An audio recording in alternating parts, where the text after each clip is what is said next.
Hello everyone, this is Venus Brown.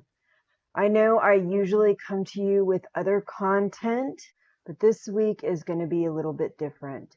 Monday was a very, very horrible day, and my dog died. So I haven't felt up to doing most of the content and the stuff that I do during the week. So this week I'm just going to do this video. So what happened on Monday, Rusty was 13 and a half. He was getting old and it was definitely getting more noticeable. He was getting slower and more achy and having a hard time with things that he never used to have a hard time with. The last couple days, I definitely noticed he seemed a lot more lethargic. A couple times when I was up really close to him, I couldn't tell if he was wheezing or whining. I know for myself what that sounds like, but for him, it sounded a little bit like whining and a little bit like wheezing, and I couldn't really tell. And he seemed like he really didn't feel very well. So the plan was to call the vet the next day, let them know what all has been going on. Maybe he got in a fight with something. Maybe he got a hold of something in the yard that wasn't good for him. I didn't know. I didn't know if it was something like that or if it was this ongoing issues that he was having because he's getting older, or if it was something from the medicine. I was cleaning up my room a little bit because I had spilled some food on the floor. Around 11:30, I think, I went to go and get the vacuum to vacuum up the floor. And I saw Rusty laying on the computer room floor, which is like right near the entry of our house. And he's been lying like this more often lately, I think just feeling more tired. He looked like he was panting and having more labored breathing. So as soon as I finished vacuuming, I was going to go ahead and call the vet, let them know what's going on, and see if they can't fit me in for an appointment to have Rusty come in and get looked at, or if they think that this is like normal stuff. But as I was vacuuming, I had barely started vacuuming, and my brother-in-law comes in and he's trying to talk to me, but I couldn't hear him.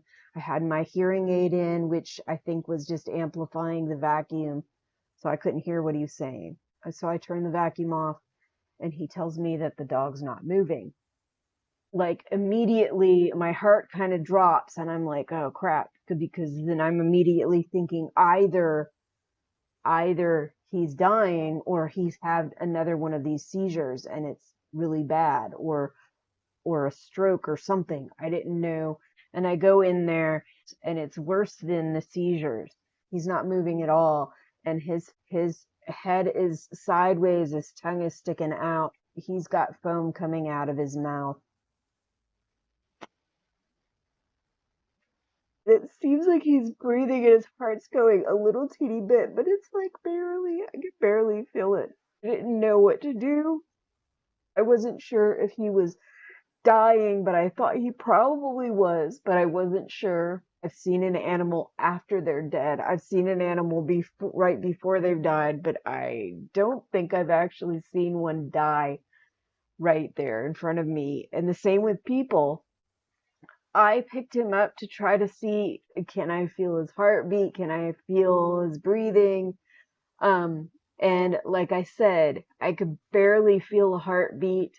It was really like barely there and barely any breathing, and foam is coming out of his mouth, but he starts twitching. So I know that sometimes after a person or an animal has died, that sometimes there's twitching, so I knew it might be him dead already or dying, but I wasn't sure. So my youngest kid was there. I think we both knew that Rusty might not live much longer, but I asked my youngest kid to get my cell phone and to call the vet, but then they're so distraught that they're just crying. So I go ahead and I put the phone on speakerphone and I let them know what's going on. And the dog is still twitching every now and then, but he's expelled all this liquid. And the person on the phone tells me, well, gonna have to go to an emergency vet because they don't have emergency services. Then we don't know if he is alive or dead or dying or whatever. So he's gonna need to be checked. But I'm like, I don't know where any emergency services are. So I wait for him to give me the information. I write down the address and the phone number. I have my kid call up this place, and we go through the same process over again. They tell me that I should probably get a hold of the dog's regular vet and just see if they can just check to see if there's still a heartbeat, if he's still alive. Probably about 5 minutes into the ride, it seemed like Rusty wasn't twitching anymore. He wasn't moving it at all anymore. I finally just told them to hand me Rusty, and I held him the rest of the trip, but couldn't feel any more heartbeat. I couldn't feel any more breath, and I couldn't feel any more twitching or anything, so I figured that it was too late. We got to the vet. They took him to the back. It wasn't too terribly much longer that she came back and said that he had passed. And they asked if I wanted them to take care of it or if I was going to bring him back home. And I asked my youngest kid, Talon, put him in a little, I think it was like a red pillowcase or something like that, and put that in a cardboard box that is shaped like a coffin. And they put a little heart up where his head was, so that we knew what side his head was on. We got Rusty when he was 1.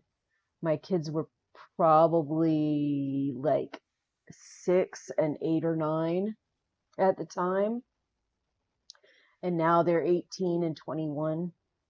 Rusty is a little Shih Tzu. Here, I will start showing. This was probably right after we got Rusty. His full name is Rusty's Little Wiggletail.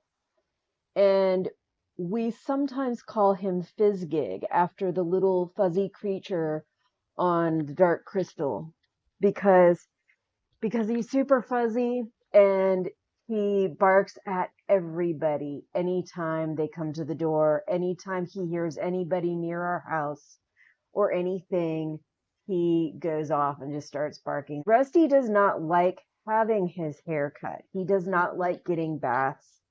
He does not like getting his claws trimmed. So sometimes it was difficult to get all of his hair shaved enough. So sometimes I would do things like I would shave his body and leave his head, leave his legs. It's hard to get his legs because he does not like people messing with his legs. I think they're a little sensitive. So, and his feet, and the closer you get to his feet and his little claws and stuff, the more upset he would get. We also have 2 kids, and especially the oldest one loved to dress him up. We did not dress him up a lot, but every once in a while. And he doesn't like initially getting the clothes put on him, but once they're on him, he's pretty much okay with it. As long as it's not a hat and as long as it's not socks or slippers or anything. He had this little slicker, like a little raincoat. Had this Halloween one, skeleton. We have like a sage green one that has a picture of a tree and it says something about the tree being his potty or something like that. He has this little taco thing, so this is a costume of a taco. Rusty was very important to us, like all pets are to their owners, and he was with us for 12 years, 12 years of my kids' lives. So he would stand in the kitchen with his little puppy dog eyes looking at you. He wouldn't say anything. He would stand there very quietly, not make a noise, and not move. And usually one of us would eventually drop him a little bite of this or a little bite of that. Well, we were making food that somebody might drop something. It was our greeting every time we got home. We had to unlock the door. The whole time we're trying to get the keys in the door to get it unlocked, he is barking up a storm waiting for us to come in. And then as soon as we open the door, he's spinning around doing little circles, just excited as heck. Rusty liked to go outside every time anyone went outside.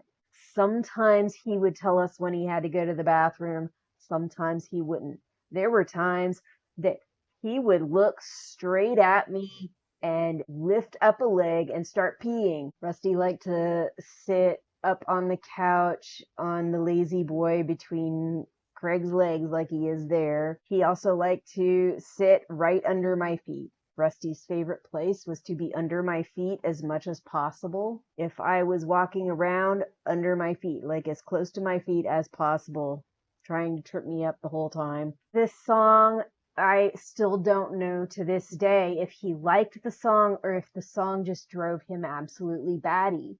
Anytime Who Let the Dogs Out came on, he would go crazy, just barking and howling. So, like I said, I don't know if he like really liked it or was excited by it or if it drove him absolutely crazy. We always got this incredible reaction whenever that song was playing. Like I said, he does not like getting baths. He does not like having his claws trimmed and he does not like getting shaved. But once I start giving him a bath, it's not like he's trying to get away. If I'm shaving him, he'll try to get away, will snap at me and stuff like that. But when I'm bathing him, no, it's more like he's totally stressed out. Actually, from the day before he died. This was actually right after I had shaved him and showered him. This was a regular thing. After we would give him a bath, we would dry him off with a towel and then let him go. And then he would go and run under Craig's chair. When I was shaving him this time, he really wasn't fighting with me nearly as much as he usually does. This was the same day after him getting a shower and him drying off and everything.